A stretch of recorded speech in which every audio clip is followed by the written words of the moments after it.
We tend to think of water as, well, infinite. It's just something that's always going to be there when we turn on the tap. But what if it wasn't? What happens when the one thing that all life depends on just runs out? Now, really, just stop and think about that for a second. You wake up, stumble to the kitchen for your morning glass of water, turn that handle, and all you hear is silence. Just a hollow noise in the pipes. Nothing.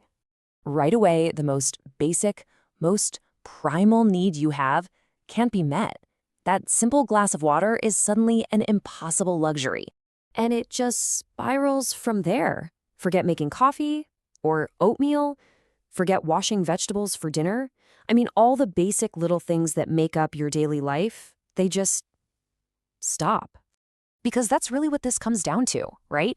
In just a matter of hours, what started as an inconvenience becomes a full-blown life-or-death crisis.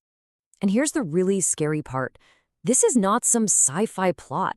This has almost happened. Major modern cities, places like Cape Town and Sao Paulo, have been pushed right to the edge of this exact reality.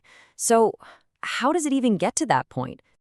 All right, let's get into it. Because a whole society doesn't just go dry overnight. It's actually a slow-moving collapse, and it starts with a bunch of warnings that are really, really easy to ignore.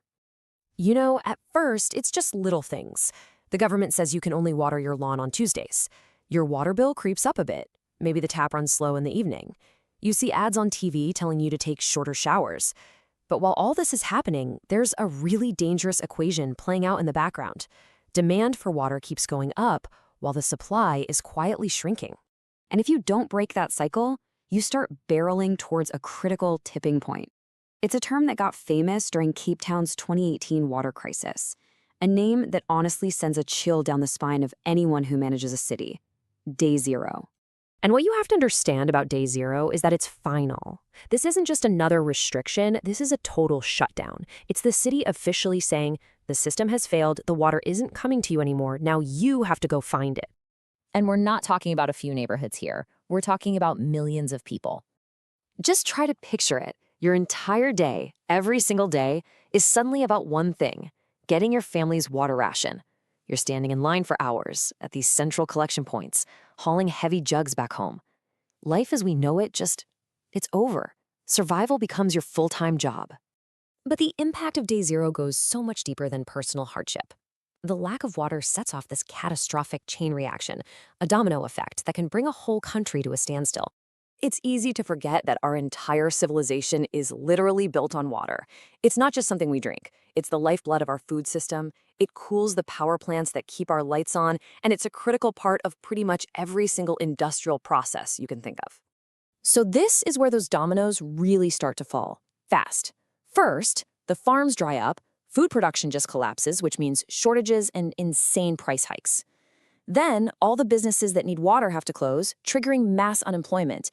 And eventually, with nothing being made and no one working, the entire economy just starts to shatter. So, when the economy breaks down and a resource you need to literally stay alive becomes hard to find, the very fabric of society starts to unravel. And that's the real human cost.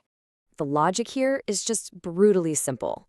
When you have something that is absolutely essential for life, and at the same time it becomes dangerously scarce, well, conflict is pretty much inevitable.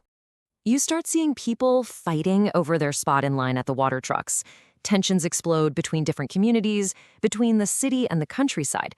The government, which can't provide the most basic service, starts to lose all its authority. That can lead to serious civil unrest. And in the worst cases, people just up and leave. They become water refugees. Okay, I know, hearing all that, it's easy to feel pretty hopeless. But this future is not guaranteed. It does not have to be this way. So let's talk about the path forward, because there are solutions. Averting this crisis takes huge, decisive action on a whole bunch of fronts at once. We're talking about smarter ways to manage what we already have, fixing all the leaky pipes to stop wasting so much, investing big in technologies like water recycling and desalination, and really just fundamentally changing how we think about using water. It's all doable, but it takes real political will and everyone getting on board. And I think that's the core idea we have to remember. We can't keep treating water like it's just another commodity. It's the foundation. It's the pillar that holds up everything else. our health, our economy, our entire society. And if that pillar cracks, the whole structure is going to come down with it. Which really just leaves us with the most important question of all. When you look at how we use and manage water right now, are we really acting with the kind of urgency this threat demands? Are we actually doing enough to make sure day zero stays a scary story instead of becoming our reality?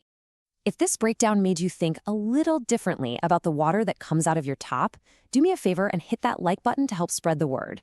And I really want to know what you think, so drop a comment below. Do you feel like your country is prepared for a major water crisis? And of course, make sure you're subscribed for more explainers on the big issues shaping our world.